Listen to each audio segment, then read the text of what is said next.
Have you ever found yourself drowning in a sea of tasks, projects, and information, feeling like you need a more organized way to keep track of it all?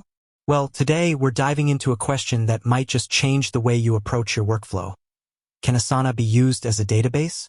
Asana, known for its project management prowess, has become a staple in many teams' workflows. But is it capable of handling the complex data storage and retrieval requirements of a traditional database? Let's break down what a database is, what Asana does, and then explore the potential of using Asana as a database. What is a database? A database is a structured collection of data organized in a way that allows for efficient storage, retrieval, and management of information. Think of it as a digital filing cabinet, where each file represents a piece of data and the filing system ensures easy access. 1. GitHub.com. GitHub.com. What does Asana do? Asana, on the other hand, is designed to help teams organize, prioritize, and manage their work.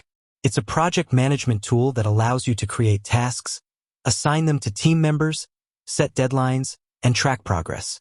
While it's not a database in the traditional sense, it does offer features that can be leveraged for data storage and management. Can Asana be used as a database? The short answer is yes, to some extent. Asana can be a valuable tool for managing certain types of data, especially when it comes to project-related information. Here's how. Task management. Asana excels at organizing tasks, which can be considered a form of data.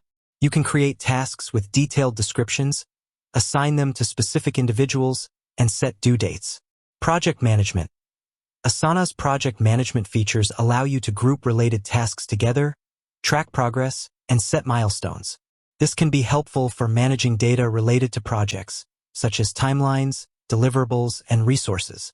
Custom fields. Asana allows you to create custom fields within tasks and projects, enabling you to store additional information. This can be used to capture various types of data, such as client details, project budgets, or specific project requirements. Integrations. Asana integrates with a variety of other tools, including cloud storage platforms and data management software.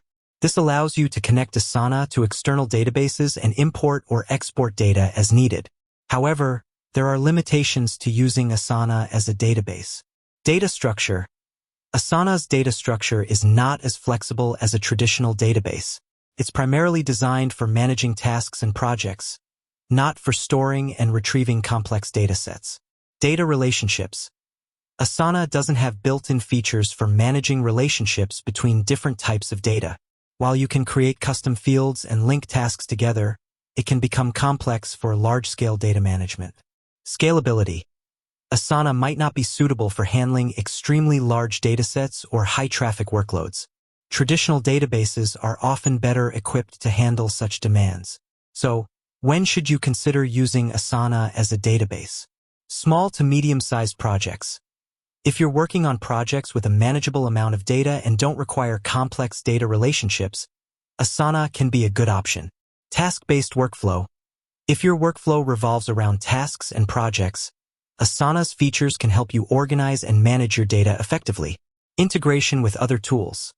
If you need to integrate Asana with other tools that can handle more complex data management, it can be a valuable part of your workflow.